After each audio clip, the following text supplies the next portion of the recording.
Hello, loyal fans and subscribers. Ninamori Fanboy here with the Week 3 team building preparation video in the PBF. This week I am against the founder of the PBF, the New England Pyroars.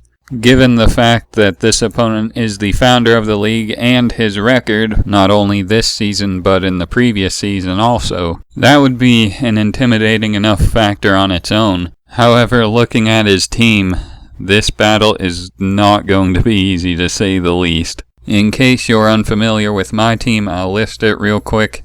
I have Mega Metacham, Starmie, Talonflame, Swampert, Noivern, Mamoswine, Granbull, Quillfish, Mega Steelix, Magmortar, Carbink, and Persian. And my opponent this week, the Pyroars, have access to an incredibly menacing team consisting of Mega Charizard Y, Gliscor, Dragonite, Vaporeon, Florges, Reuniclus, Golbat, Togetic, Trevenant, Mismagius, Pikachu, and Hariyama. As you can see, a very potent team. He's got a heavy dose of offense and defense, got great balance going on, and hopefully the team that I came up with will be able to overcome this monstrous team. So, as I always do, I begin by looking at hazard potential, and I see he has a lot of weaknesses to Stealth Rock. And on top of that, I believe he only has 2 potential defoggers and no rapid spinners. So I'm definitely going to try to pressure Stealth Rock. I'm not worried about spikes or toxic spikes because he has a lot of flyers and levitators. So Stealth Rock definitely, not the other 2. For my go-to Stealth Rocker, I of course immediately thought of my Focus Sash Mamoswine. However, because of his potent offensive threats, I'm not going to use this Mamoswine predominantly for rocks. But if the situation presents itself, I'm going to, of course, get up rocks. But the Sash is mainly there for like Charizard Y or like Dragonite or something that I need to take a hit in order to retaliate with a strong hit of my own. That's the purpose of this Mamoswine. I do have rocks on it, but it's mostly for Sash and then to hit hard back and KO something. In addition to rocks, I also have Ice Shard, Icicle Crash, and I don't have Earthquake. I actually have Rock Slide in order to hit the Zard Y. Earthquake doesn't really hit anything on his team at all. Like maybe Vaporeon, but that's about it. I won't really want to stay in on Vaporeon anyway. I actually considered having Freeze Dry, but it still does so little, so I ultimately won't want to stay in against Vaporeon if I'm in with Mamoswine. So there's my Mamo. As for my actual Stealth Rocker, I'm deciding to bring a new member, the mascot himself, Carbink. Carbink is an extremely bulky Pokemon. It can't be OHKO'd by anything on his team, I don't think. I do know that I will live any hit from Zard Y, who is one of the biggest threats on his team, which is why I gave this Carbink max HP, because it will always survive any hit, and modest max special attack, that way Power Gem always OHKOs. Power Gem also does a lot to a lot of his other members too. I thought about giving it Moonblast as well, but I think Power Gem does the trick well enough. In addition to Power Gem, I also have Rocks, of course, Protect, Toxic, and Leftovers. I'm relatively confident that Carbink will be bulky enough to abuse Protect, Leftovers, Toxic, get up rocks when I need to, Power Gem the Zard Y if I need to, or, Dragonite or Golbat or anything. I'm hoping that's the case.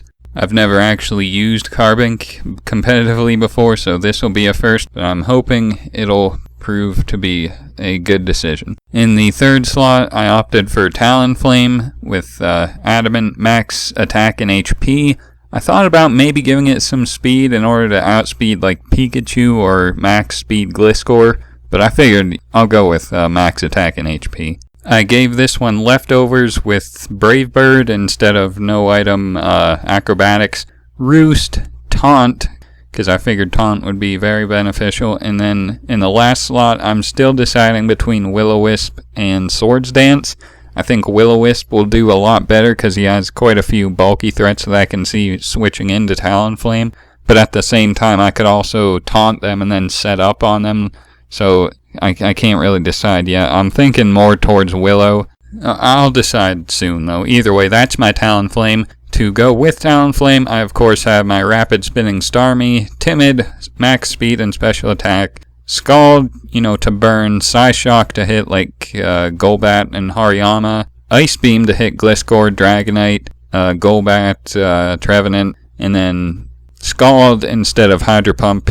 Did I say Scald to get burn already? Yeah, Ice Beam. Okay, yeah, that's my Starmie. Pretty standard, but there it is. In the 5th slot, I wanted some heavy offensive pressure, so I decided to bring a Specs Noivern. Timid Noivern outspeeds everything non-scarfed on his team, so that'll be good. I got U-Turn, Draco, Air Slash, and then Dragon Pulse. Got Draco to just nuke something or bait in the floor, just U-Turn to keep up momentum. Air Slash to hit a lot of things, well not a lot, but enough things, neutrally and just hits pretty hard. And then Dragon Pulse if it's like one of my last pokes and I don't want to be locked into Draco Meteor. I considered giving it Switcheroo instead of U-Turn, but then I realized his most obvious switch-ins to Noivern would be like Vaporeon or Florges, and while it would be nice to cripple them from recovering or whatever, I don't really want to give them a choice specs, because then I'll have nothing to switch into them, so I ultimately decided U-Turn would be better. I am still considering Switcheroo slightly, but I think I'm going with U-Turn instead. And finally, my last slot, the Preserved Mega spot.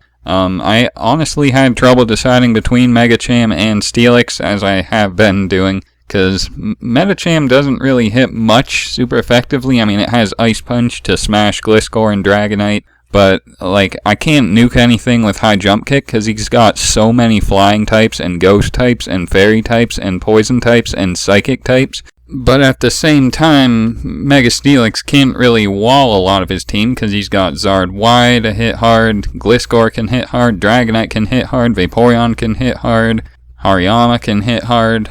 I mean, basically the only merit to having Steelix would be for Florges and Togetic, and maybe Reuniclus. Because of that, I ultimately decided on Mega Metacham. My standard version, Adamant, Fake Out, Ice Punch, Zen Headbutt are all pretty standard. Then I have Drain Punch instead of High Jump Kick because, as I said, he's got so many switch-ins to that. I thought about making it Jolly and giving it Thunder Punch or something so I can maybe hit Zard Y, but at best I'll be able to Speed Tie with it, and I don't really want to risk that. If Zard Y's in against me, I'll just switch out, then maybe come back in, Fake Out, and hopefully that can take it out.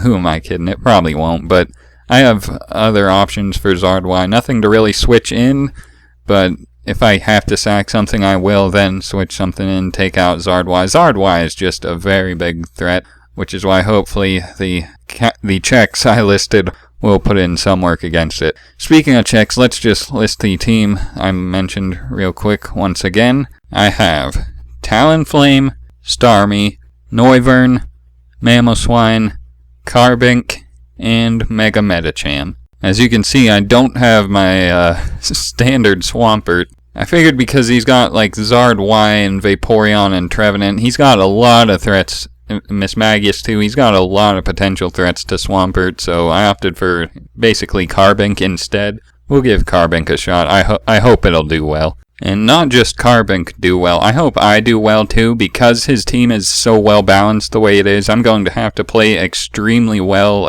better than I usually do. I'll have to know when to be offensive, when to be defensive, when to make double switches, when to U-turn. I'll have to be so on point against this team. And like I said, this opponent is very skilled, so that'll make it even harder. In addition to those factors, this is actually a divisional battle. We're both in the Alpha Division, so this could potentially count towards the end, who makes it into the Iwata Cup. So a lot riding on this is potentially a very difficult battle. I hope I emerge victorious, and I've done all I can to make that hope come true. I guess thank you for watching this video. Look forward to the battle. I know I'm looking forward to it. I know my opponent's looking forward to it. In fact, my opponent recently subscribed to me on YouTube. Thank you for that. I've discovered a lot of my opponents are actually on YouTube, but we never really acknowledged each other till this season, so that's pretty cool. Either way, like I mentioned, thank you for watching this video, and have a good day.